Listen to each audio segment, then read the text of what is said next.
How I Became a Ghost, Chapter 25, A Day of Death. 20 soldiers on horseback rode behind Leader.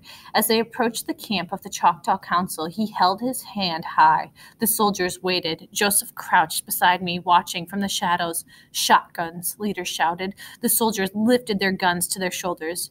"You are welcome in our camp," said Mr. Tibby. He rose from the campfire and stepped towards the soldiers, who held their guns ready to fire. "Take aim!" shouted the leader. He pointed to the tree limbs hanging over the council members, men and women both. "Let us talk about what happened last night," said Mr. Tibby. Leader ignored the Choctaw councilman as if he were nothing more than a patch of snow on the road. "Fire!" shouted Leader. Boom, boom, boom. 20 shotguns exploded, shattering the treetops. Ice-covered branches fell about the camp, destroying the fire circle and toppling the cooking pot. A large tree limb ripped through the roof of the wagon. Joseph quickly turned into the Panther and growled with anger. "Joseph, no," I shouted. "The soldiers will shoot you. You can't escape 20 men in daylight. Stop, please. Naomi needs you alive." The Panther turned to look at me. "After you've burned the wagon last night," I said, "they would love to parade your body for everyone to see. You don't want that. Naomi could die too."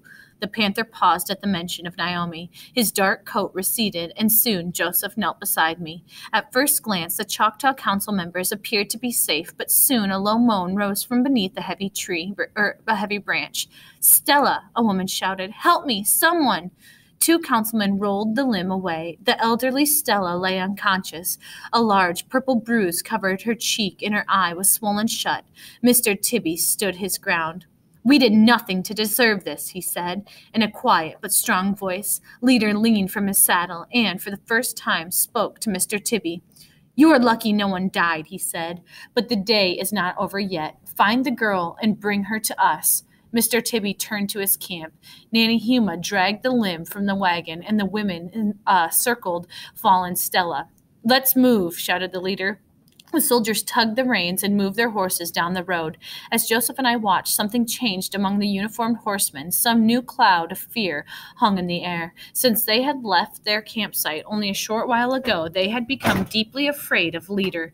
They had stood there and stared, helpless to stop him, as he struck Pointy Nose with his shotgun. He might have killed him, they realized privately, as they wondered, what might he do to me? But seeing how helpless the Choctaw council members had been with no guns or weapons, the soldiers also felt a new power, the power of life and death.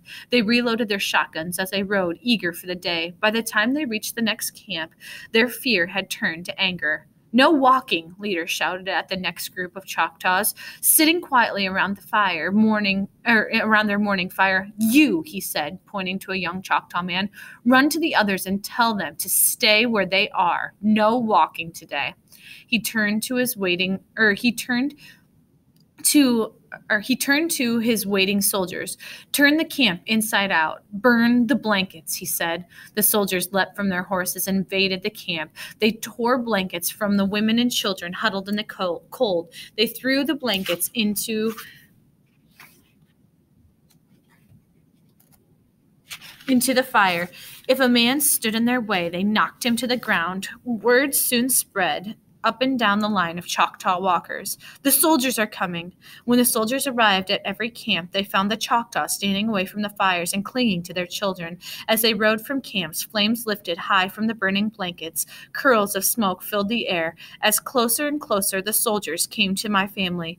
"Joseph, I have to warn them," I said. They'll come after Naomi's parents. I'm going." In a moment, I stood by the campfire where my 2 families gathered. I closed my eyes and came to life before their eyes. "Are we safe?" my father asked. "Yes," I said. "Let them have your blankets and say nothing." "Are they looking for Naomi? Aren't they?" Gabe asked. "Yes, and they are angry," I said. "They don't know Nita is dead. They will be looking to take her." "What should we do?" "Show them her body," I said. "Unroll the blanket and let them see that she is dead." "I do not want the soldiers to cast their eyes on my little girl," Ruth sobbed. "They might take her body from us. They might try to burn it."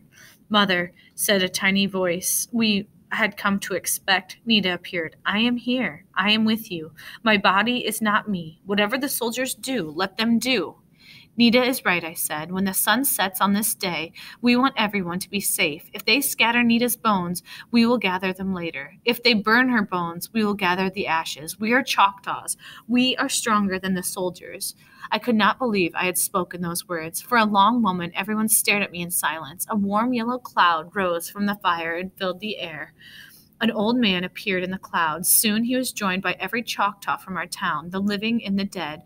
Our tiny camp was filled with hundreds of people. The living people looked confused, not knowing where they were or how they came to be here. Finally, the old man spoke. The young man is right, he said, nodding to me. Every Choctaw needs to hear his words.